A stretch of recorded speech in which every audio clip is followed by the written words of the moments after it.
ہر شخص کا غم اس کی ہمت کے مطابق ہوتا ہے۔ جو چیز اختیار سے باہر ہو اس کا فیصلہ وقت پر چھوڑ دو۔ مرد کا خاموش اور ثابت قدم رہنا 60 سال کی عبادت سے بہتر ہے۔ عقل کا صدقہ یہ ہے کہ جاہل کی بات کو برداشت کیا جائے۔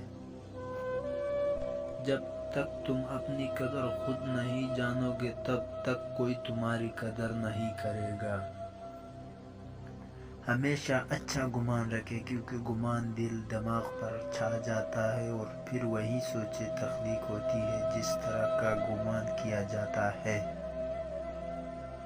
بہت جلد اکتا جانے اور بہت جلد متاثر ہونے کی عادت ترک کر دے۔